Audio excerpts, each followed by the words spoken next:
Hello, this is John Case, and you're listening to the Talking Socialism show broadcast at 9 o'clock in the morning on Friday, April the 10th, 2020. And we plan on keeping this going each Friday at 9 a.m. on Enlighten Radio, which you can reach at www.enlightenradio.org. There's a player at the top of the page. Okay, so here we go. According to the Daily Mail, across China, wet markets are reopening. These wet markets are gross. I think they should shut down those things right away. They're just absolutely disgusting, selling exotic animals. That's a place where consumers buy the meat of wild animals to eat, including bats. So let's go to a wet market, I guess. This is probably going to be a little bit different than many of the other kind of like, shock videos that you'll see on Facebook or whatever. This is basically just a normal run-of-the-mill neighborhood wet market. I just kind of wanted to share the actual reality of the situation instead of this kind of weird, twisted version that seems to be going around online. So, okay, so first I just kind of want to talk definitions real quick. So what is a wet market? This comes from Hong Kong English, which ends up coming from the original Cantonese, where you would have things that are dried goods, ganhuo. So stuff like ganhuo would be things like, dried seafood, would be things like canned goods, and those would be things that would be in like the ganhuo section of a market. Stuff that isn't dried goods is sold in a wet market. So that would be stuff like fresh produce, fresh meats, this kind of thing. So in some ways, your local farmer's market would be considered a wet market here. So, for example, like you can get all different kinds of fruit and vegetable and meats. And like, honestly, if you're somebody that loves food, these are just awesome places to walk around, hang out, buy stuff. They're all shipped fresh every day from farms, and they're honestly one of the great things about living in China. All kinds of tofu products, including tofu puffs. My favorite thing. Oh, jafuju. Maybe jafuju is my favorite thing. Okay, so hygiene standards. This is honestly going to vary wildly from wet market to wet market. If you go to like a wet market in Hong Kong nowadays, the hygiene standards they're pretty good. Maybe it's not quite as nice as going into a Whole Foods, but it's within that category. Within mainland China, it's really going to depend on the market. What I would say for this one that you're looking at right now, I would call this about average, maybe slightly above average. They do a pretty decent job here, but what you're seeing isn't necessarily out of the ordinary. So I can already start to feel you getting a little bit antsy. You might be thinking, what? It's a Chinese wet market. Where are all of the exotic live wild animals? Where are all the bats? But you see, that's the frustrating bit. That's the reality of the situation, is that most markets don't have anything to do with exotic live wild animals. They're just markets that's the same as your farmer's market, a little bit dirtier, a little bit more variety, and they always have fresh meat. Here's the point. I know that people are scared right now. It's a scary time, and during scary times, people want scapegoats. But this is a wet market right here. It's a normal wet market, and there's no bats, there's no pangolins. It's just a place where people shop.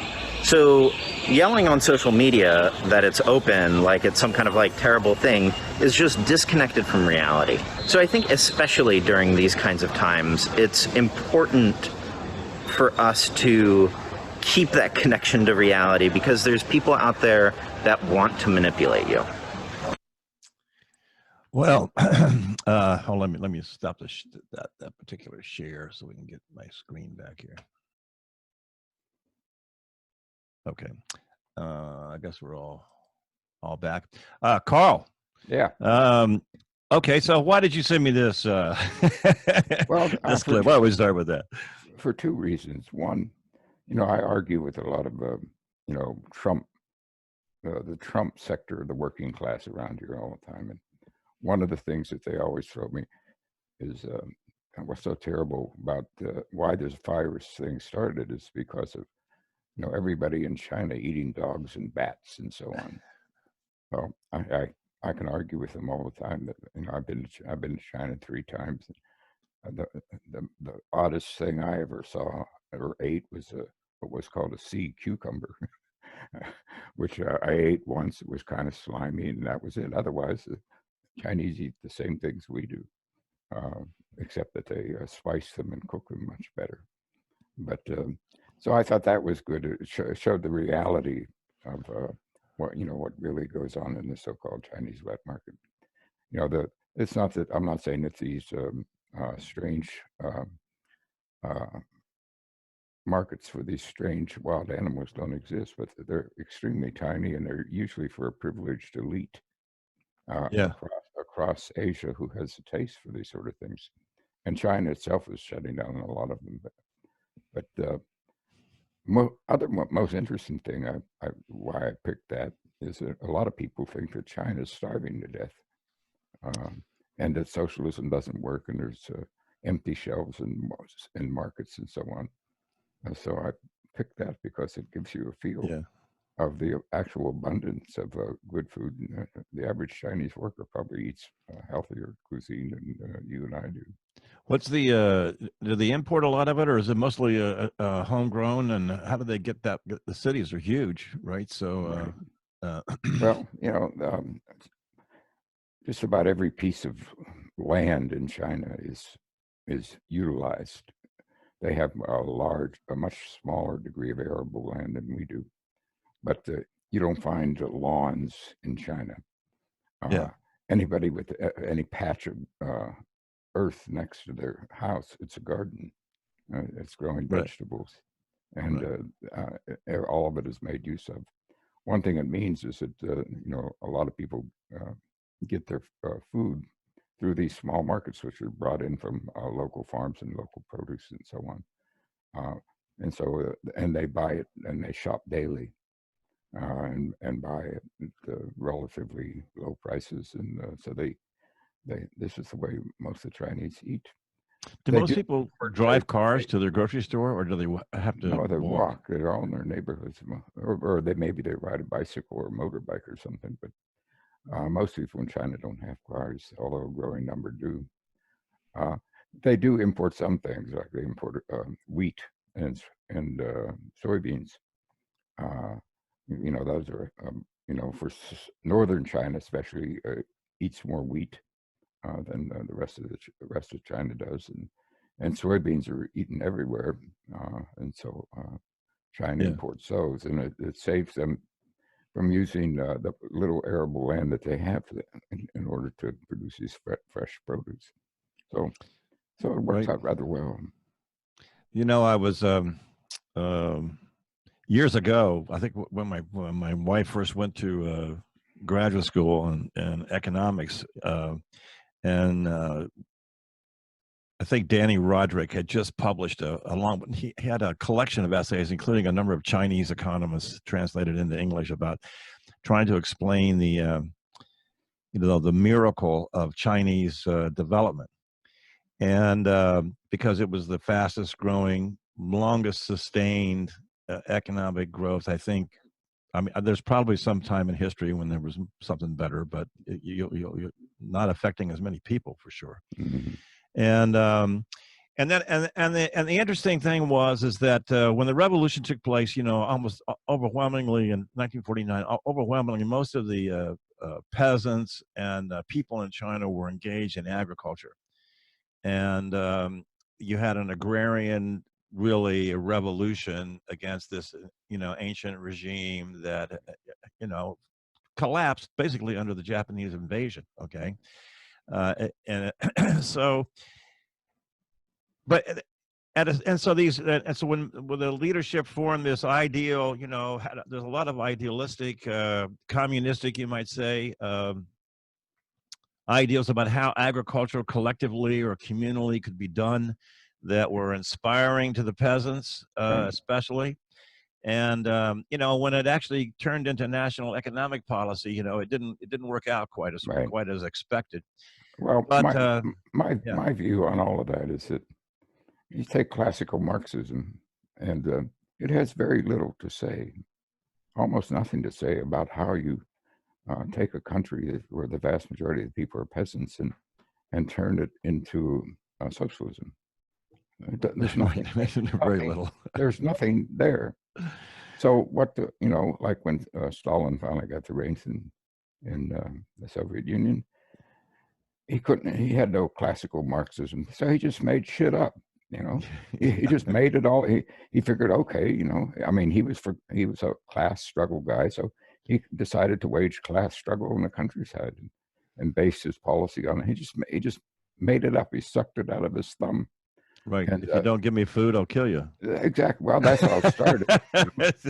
And you could make a case that Soviet agriculture has never recovered since. I don't think it has. But so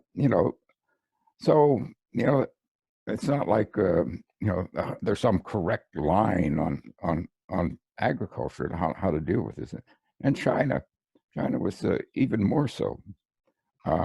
And so Mao, who was brilliant and absolutely brilliant up to 1949 in waging the struggle and recovering from all the stupid ultra-left lines in 1927 on, and then finally taking power in 1949, was absolutely brilliant.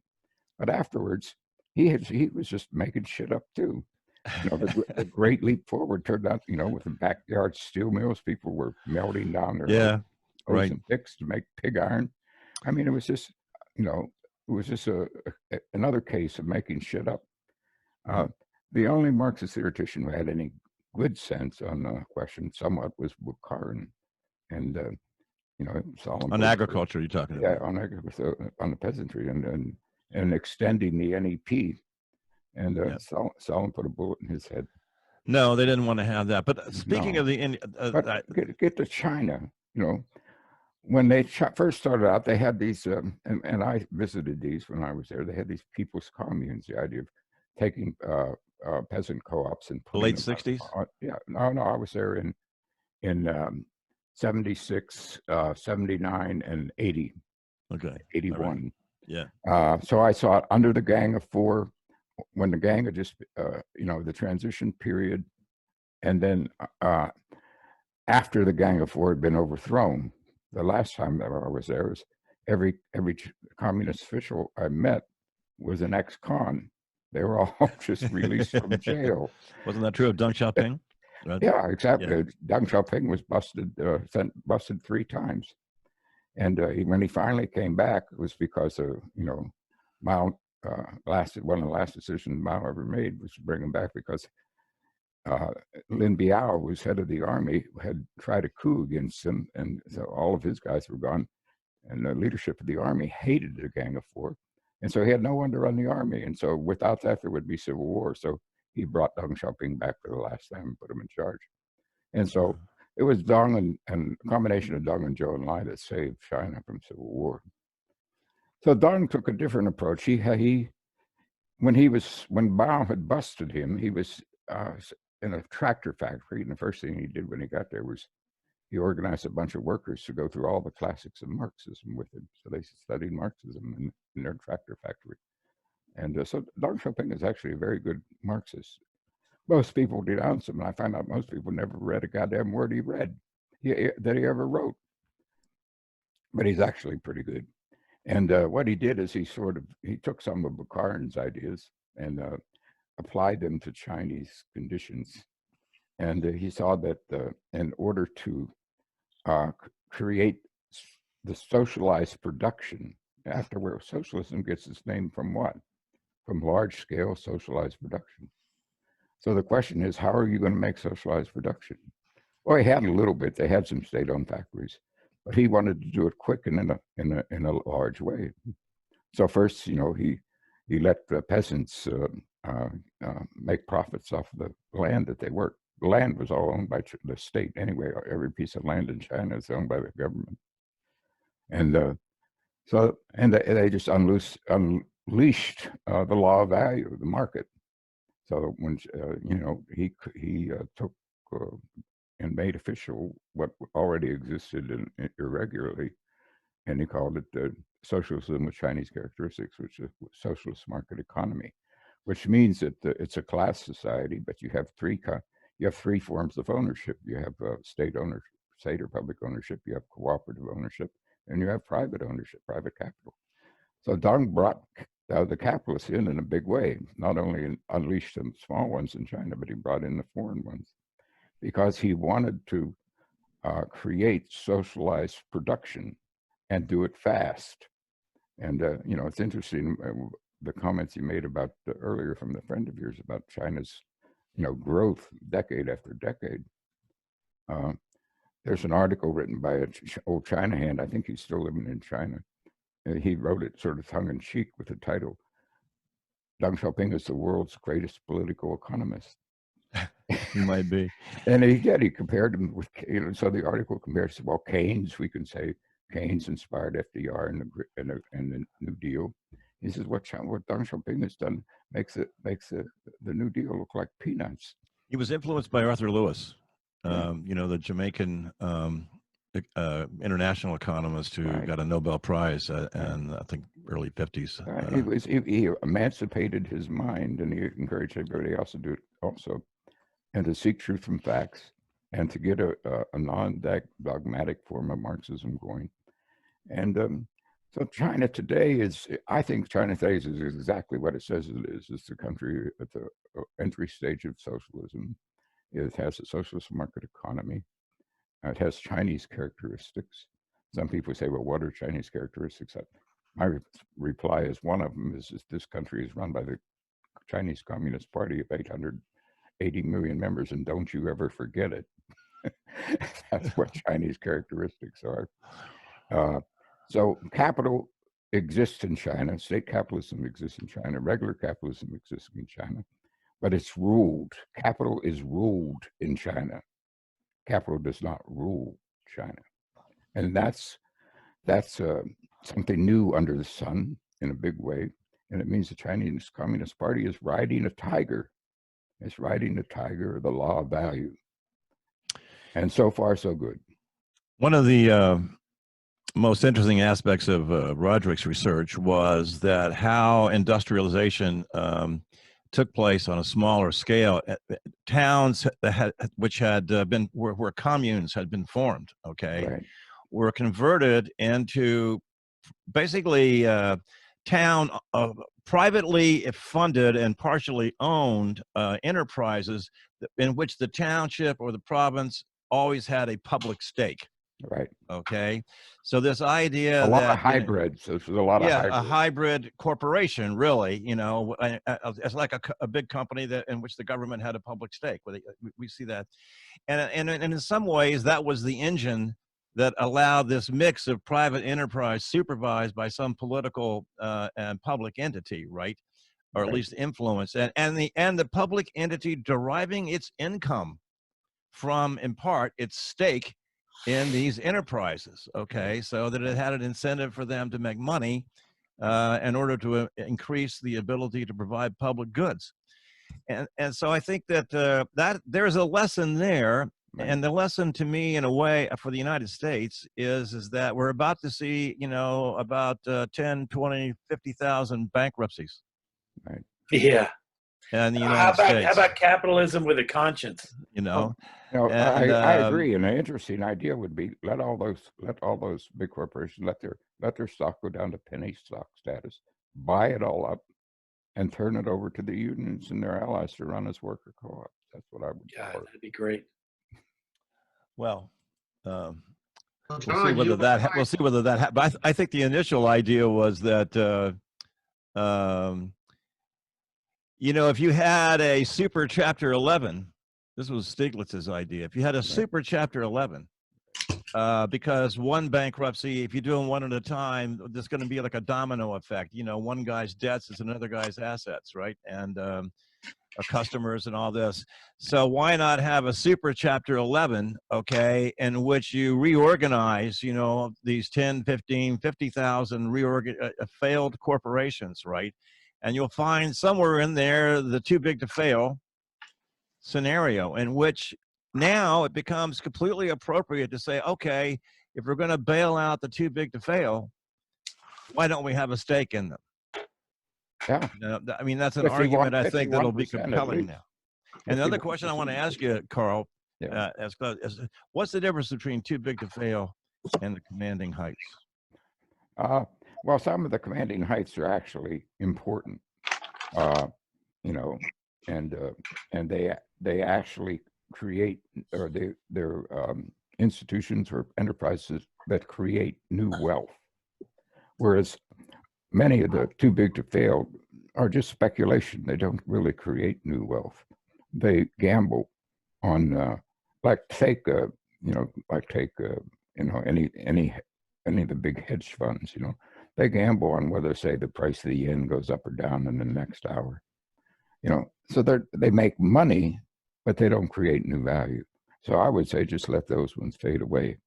But we can save the ones that are too big to fail, that actually create wealth, real wealth, and that we can take a 51% stake in the ownership of it for our troubles. You probably don't even need 51%. I know you could probably run it with 35%. You know, I mean, and it would, and of course, I mean, you assume risk too, in a sense, Right. when you take control of something like that. I mean, Right. but on the United States, so we have, how about socialism with American characteristics? It's one of the things I like about the expression Right. socialism with Chinese characteristics, is that every country, you know, That's right. how public goods and public interests get power over all these other, you know, Right. ancient historical things, right? Right. That hold people back, or that make it so, Right. you know, Actually, what about American characteristics? I think that phrase applies to every country in the world. That's very important. And you know, it's interesting in a way. The first one to raise it was Browder. But right. For those who don't know, the chairman of the Communist Party during the war years. In its biggest and most successful period. Problem with Browder is he asked the right questions, but he came up with piss poor answers. You know? they weren't all that good. So he was sort of left out in the cold. But he sort of the saw whole thing himself, was pretty much smashed back. right. Yeah, he saw himself as kind of America's Tito. But in any case, yeah, socialism with American characteristics were first of all, it would be a socialism that understood that there is such a thing as natural human right. Yes.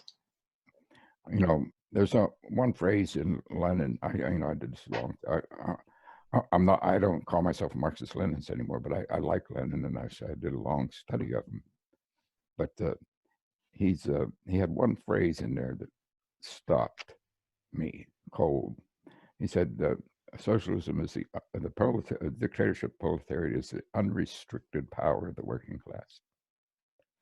I thought a minute. I said, wait a minute. I said, there's nothing in the universe that's unrestricted or without limits.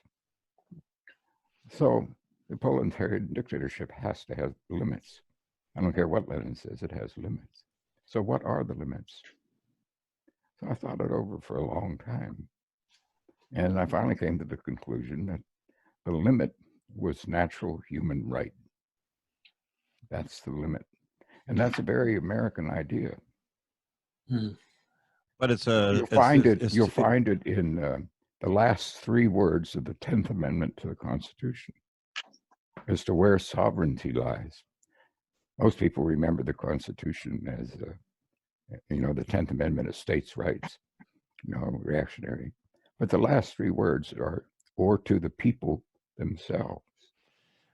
In other words, it says, where does sovereignty reside? And what makes American democracy and what will make American socialism unique is that it understands that sovereignty resides in the people, not in the state. That we are more in the tradition of John Locke than we are in the tradition of Rousseau. It's one of the reasons why in France, it's considered un-French for and illegal for a girl to wear the hijab in school. It's just against the Rousseauian idea of being nationalized as a person.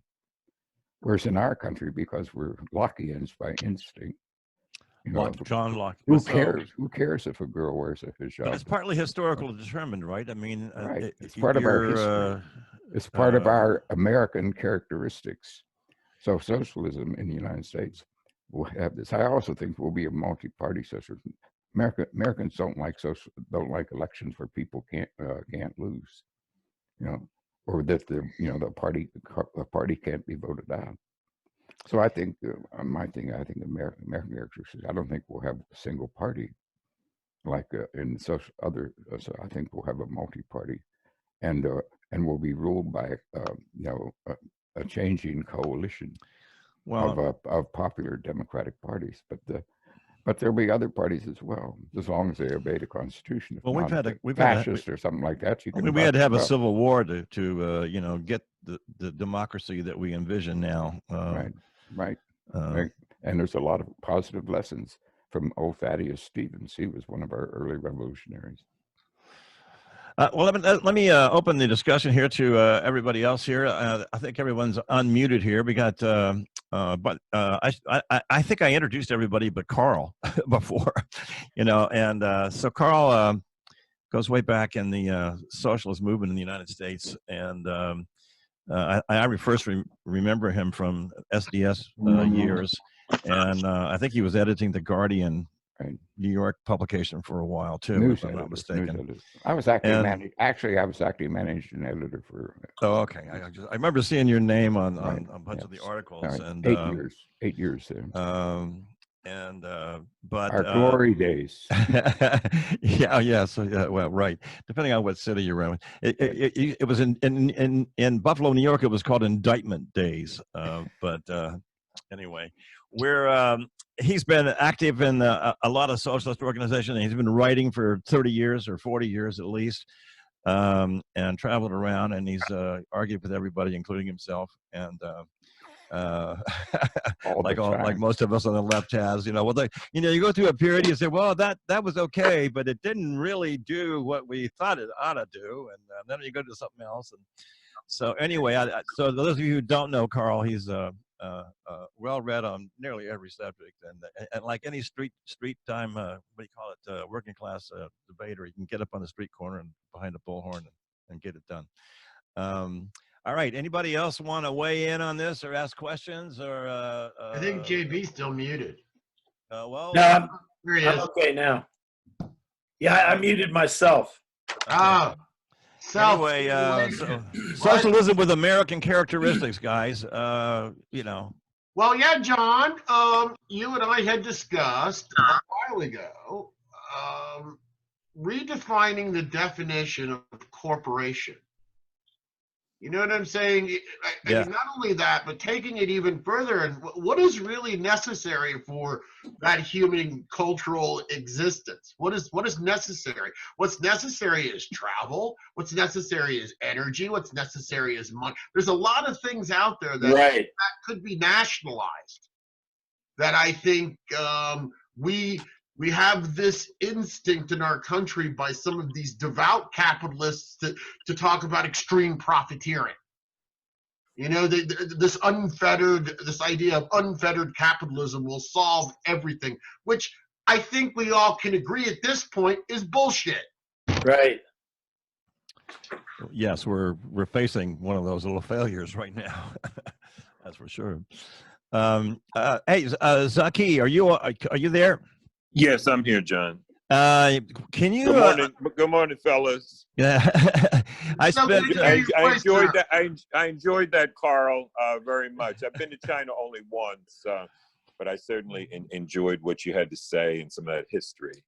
I found China just astounding. I was not enthusiastic about going there, and then once I got there, I said, "What took me so long?"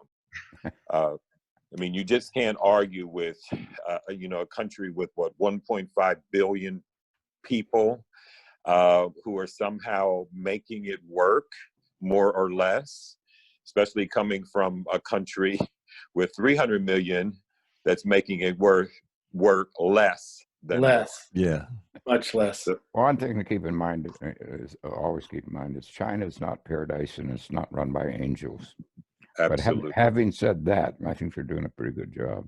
I agree. My first trip to China was in 1982, and I was on a ship, and we were in some backwards hole, and it was supposed to be 40 years since an American had been there. And Wow. that's, I was very interested in what you had said, Carl, earlier, that most of your experience in China was prior to that. And I'm wondering, how did you get in? Oh, I was head of a Guardian tour. That was the first trip in '76, and then second, I was a member of what was called the Communist Party Marxist-Leninists, which was the pro-China party in the United States. And I went the second time as the head of a delegation of 8 different ML groups, the U.S. delegation of Marxist-Leninists. And the Chinese were trying to encourage us all to form a single party. And the last time I went was to a cadre school. A small group of us were sent over. Oh man, you were a mole. Jesus. And we were trained in United Front work. So I got to study the United Front with some of the masters of it. And so the thing about my time in China that, my mom asked me about what China was, and I said, Mom, it's like walking into the past and the future at the same time. Yes, yes. I said the reality of most of China was poor peasants, people like my grandmother working as beasts of burden the same way they had done 3,000, 4,000, 5,000 years ago. At the same time, in their village, they would have what they called a children's, which was a daycare center, which was sort of the advanced social relations, So later on, I thought about this: backward productive forces versus advanced social relations. Who described that as the main contradiction in China? It was Liu Shaoxi, the original 20s, right? The president. At the same time, Mao was the chairman. He was the president. Liu Shaoxi. That's right. That's right. Okay. Right. He was the #1 capitalist voter. Deng Xiaoping was #2. So, I'm a capitalist voter myself. So anyway, my main point is that today, for the first time, 51% of the people in China are proletarians. Meaning working for wages. Yes, they're wage workers. They might be migrant going from one factory to another. They might be steady steel workers in a state-owned factory, whatever. But for the first time in its history, a majority of Chinese people are working. So does that mean the balance are in agriculture still? The people working in agriculture are a large minority, but the general trend is they're becoming more and more proletarianized, and like agriculture here, China's is becoming more and more mechanized. But compared to here, we're 3%, under 2.5% involved in agriculture here. Right.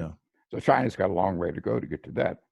But if you want to build socialism, having 51% having the majority of the country working class, working for wages, yeah, it matters. It matters a great deal. Plus the fact that you've taken about 400 million people out of dire poverty, and you've raised everybody's income. If China, the Chinese Communist Party, for all you want to say about its iron rule, enjoys what's called the mandate of heaven, which means they have a degree. That sounds like divine right. It used to be.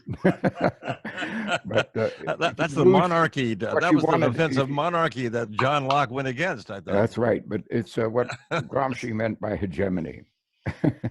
And they rule mainly by persuasion, and the people generally support their rule. I think at the last public opinion poll that had some credibility was around 76%. Yeah, the problem if Trump had the degree of popularity that the Chinese Communist Party had, he'd be in seventh heaven, you know. But that doesn't mean that there isn't struggle. There's probably 1,000 strikes going on in China right now. You know, 1,000. Wow. He's not going to be, I'm sorry, he's not going to be in sixth heaven, fifth heaven, fourth heaven, third heaven. He's not going to be in any heaven. Yeah, because it's the other way. Yeah. the workers strike all the time. He's down this and way. they win some, they lose some. Have you seen my ratings? My ratings. The class struggle continues.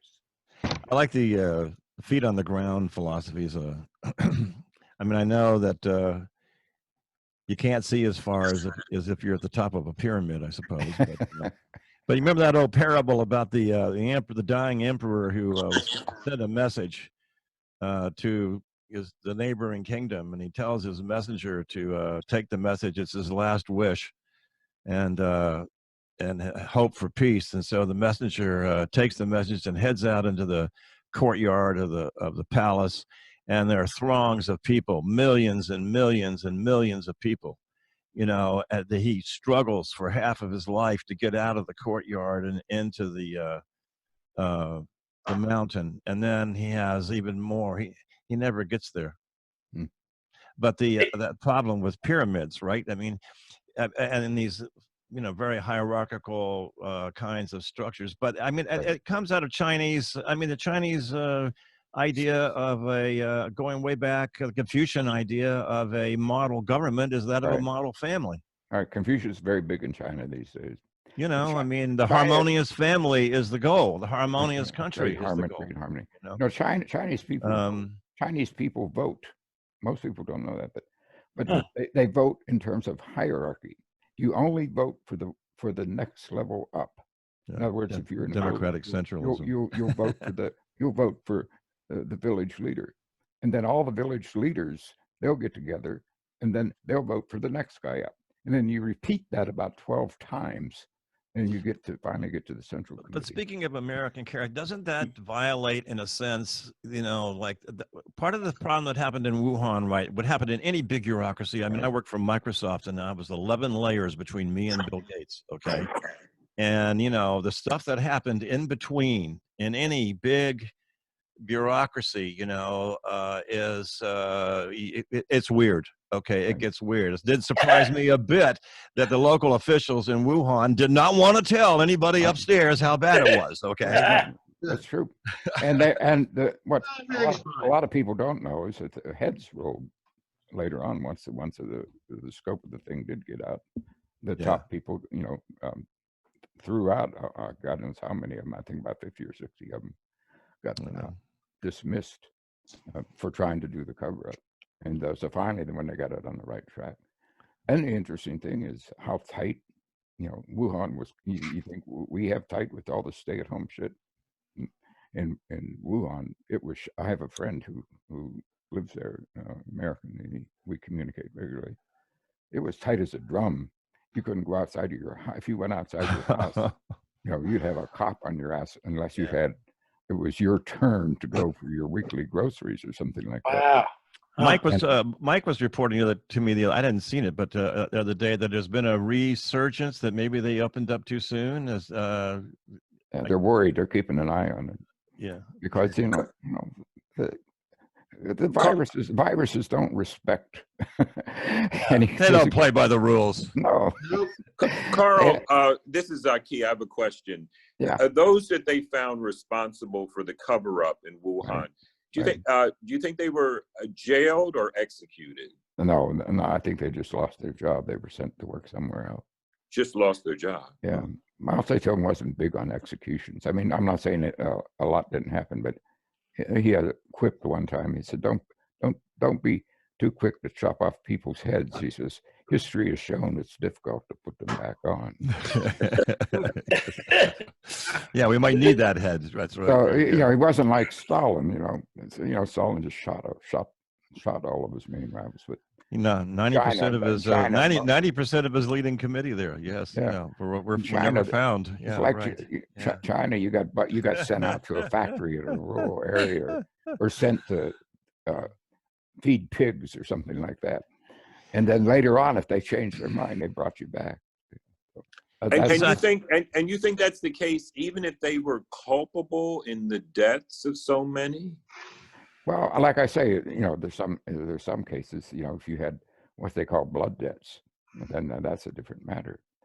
And a lot of times, you know, China has had, or still has capital punishment, but they do it in a very interesting way. Not only do they take you out and shoot you, they take the bullet and they send it to your family with a bill, and they charge the family to pay the bill for the bullet. Whoa. Wow. So it's a matter of creating not only just, you know, it's partly your fault. It's exactly. Why are you related to this person? Why did you let him do it? It's a question of social hegemony, and so they tried. You know, sometimes, like I think one time there's a story in Shanghai after the revolution, they had all this problem with opium addiction, so they rounded up all the main drug dealers, put them on trial in a football field, and shot them. And then at the same time, they told every opium addict, "You have 1 year to clean up your act." Wow. And we'll help you, and we'll help you find a job, but you have 1 year to get rid of your opium habit, or you'll go the same way that what we did with these guys. So interesting. You know, that's part of the revolutionary history. Che Guevara did the same thing in Cuba. You know, the people were ready to settle all the blood debts, and on the street justice. So Che, you killed my brother, I'm going to kill you. So Che rounded up 600 of the worst of them and put them to the wall to show people that justice would be done, so they wouldn't have to you know, take it into their own hands. And so now, you know, Cuba's more or less, for all practical purposes, done away with capital punishment. But in the early days, in the revolutionary periods of upheaval, you know, it's one of the tools on the table. Hey, Zaki, can you? I tuned in last night to that conference on Cuban healthcare. Okay, although it was mostly a solidarity thing by a committee I really hadn't heard of, but the Cuban ambassador was present in the meeting, and he spent quite a bit of time talking about the drug interferon. What's the they have interferon alpha 2B, yes. Right, and that this drug does not cure does not prevent it. You know, it's not a vaccine. He made very clear, but it has been helpful and in treatment. Right. He's right. He says the Chinese have indicated some success in combination with other things. Right. You know, it's used for all sorts of cancers and autoimmune diseases. So it's basically an immune modulator. It rallies the immune system. It's not an antibiotic or antiviral. It's actually used to boost the immune system. It was used with a lot of HIV people back in the day, you know, to sort of boost their immune system so it wouldn't collapse, but so far, sort of reset the set point that the HIV virus had, you know, sunk the immune system too. So so they're promoting that. But I've listened, you know, when you contacted me yesterday, I reached out to about a dozen Cubans there on the island now. You know, one doctor, a couple of medical students, and some other clinicians, nurses, developmental psychologists. And so I got some consistent information. And yes, they're all being told that there have been studies that show that this alpha interferon alpha 2B has some function possibly in helping people recover. Although, of course, like all these studies that are going on now, all these claims, you know, it's too soon to say, you know, emphatically or definitively whether it's going to help. Cuba is also promoting a homeopathic regimen that they're actually giving to all the vulnerable populations. The elderly people and the infants and pregnant women are all getting this thing that's called Provenjovir. And so I tried to look it up last night to see exactly what it is, but I can't get any other specific other than it's a homeopathic product that's been used for a number of years that apparently may have some prophylactic effect in helping the vulnerable population. So Cuba has already begun distributing that to all the vulnerable population. And the last thing I'll say is that the medical community, here's one benefit of whether you call it communist or socialism. The university, the medical students have emptied out. The medical students and doctors are fanning across every neighborhood in Cuba. Every day, they're knocking on doors, they're taking temperatures, they're identifying who's at risk, who needs to be isolated and quarantined, who needs to be taken to the hospital for observation. The last stats I have is that of yesterday, there were 550 confirmed cases. There are almost 2,000 suspected. 28 patients have recovered, and there have been 15 deaths.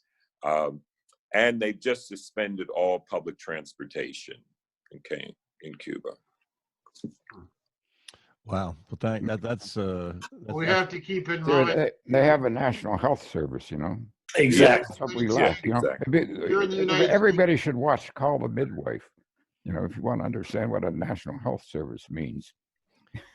But even that it can be overwhelmed, and like, for example, as it is being now in the UK, I understand. Right. And in that context, I want to echo one thing that the Cuban ambassador said, and that in this kind of context, continuing the boycotts, which under Trump is very aggressive. I mean, they're still trying to keep everybody in the world from, if you buy anything from Cuba, you're cut off from trade or something. So, and that same with Venezuela in a way, okay, and with other, or the whole trade wars he started with Europe and China, okay. All those things are going to impede the ability to recover, okay. So there's that.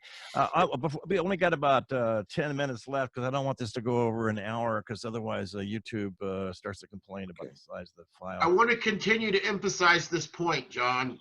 What? Across our country, 1% or less people have been tested. 1%. Right. That's right. That's right. We don't really know the actual numbers, which are in the millions.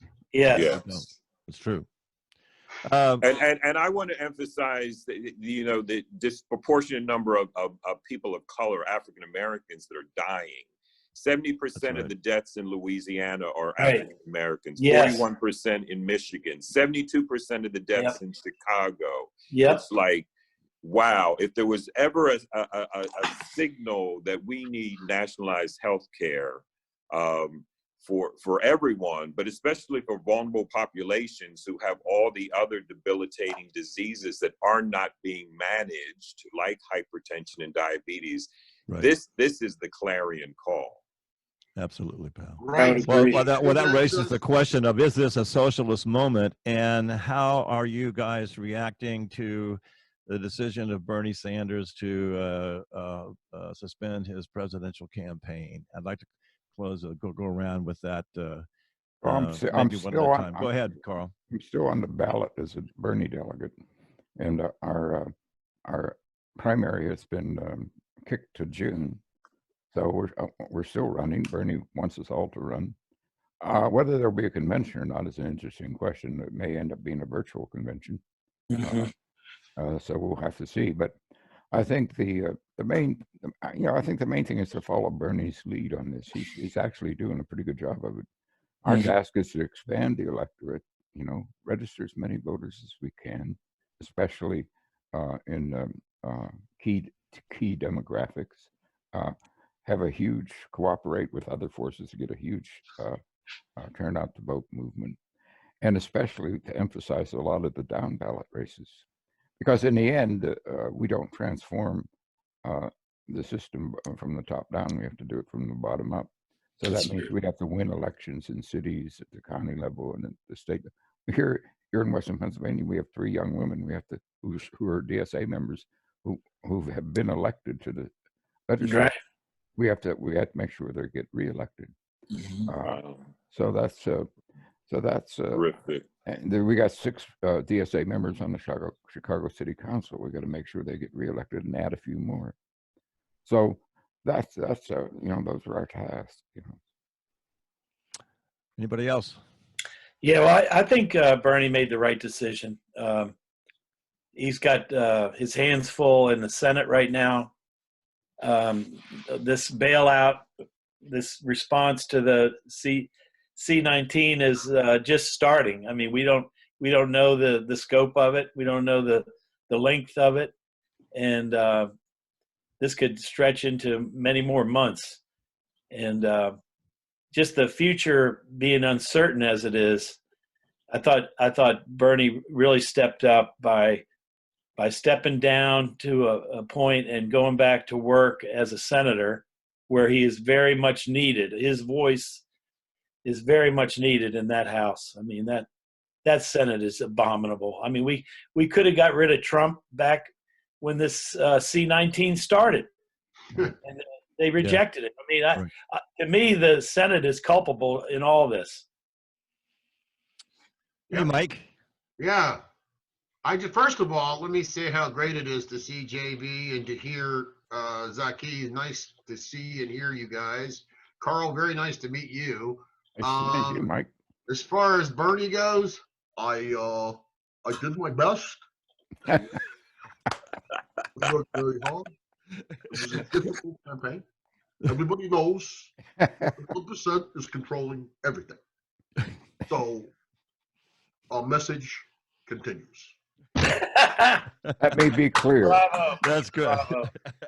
Bravo. There you go, guys. Very good. Very good. I can see Zaki now. All right. Zaki. Yeah, Zaki. Mike, good seeing you, brother. All right.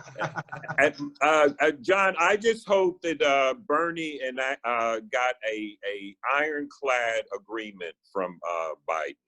That's my hope. I think he did. I think he did. It came out today that he did. Yeah. He signed. Biden signed on to a lot of stuff, man. Pulling him Well, left. he signed on to the he did the what do you call it, the incremental version of Medicare for all. Well, we'll do 5 years at a time, which was, I think, Elizabeth Warren's idea at one point too, right? Her Right. right. But yeah. You think Elizabeth is going to be the VP? No, I predict not. You don't? No. She might. I be, think but she is. That's just my instinct. I would not. Total I think I'm more inclined to say it's going to be Senator Harris, but that's just. Okay. I think I forget her name, but the governor was Michigan, Wisconsin. Stacey Abrams. From Michigan. Georgia, Michigan. The governor of other Michigan has been named by Trump as that woman. Yeah. All the more reason to get her in there. We need more of that women around. Exactly. Anything to piss them off. Right. Anyway, well, listen, guys, we're at the hour point here, and I would like to terminate the program here, because that way, if it's under an hour, then it gets under the radar. And Bye bye. So I Take want to care, thank you Carl all. for Stay joining us safe. today, and we'll have this discussion. There's a lot to talk about, and we could go on for days, but we'll try to figure out a way to keep the Talking Socialism thing going on here on a weekly basis. Keep the fire that Bernie started here alive. Yes. And thank you, Carl, for weighing in. And My pleasure. All right, I'm stuck at home here, so okay. Thank you, Zaki, for the reports from Cuba are. We need to get more into that a little bit. It's there's so much to be learned there. That fascinating stuff going on there. Yeah, and the trials that they have had and yet maintain their national unity here appear to is something to think about. They've sent 600 doctors to 16 countries. How many doctors have we sent anyway? Yeah. Okay. Right. Anyway, JB. Carl. Take care. All right. Thank you, Carl. All right, buddy. Solidarity forever. Talk to you later. All right, man. Have a good day. Bye-bye.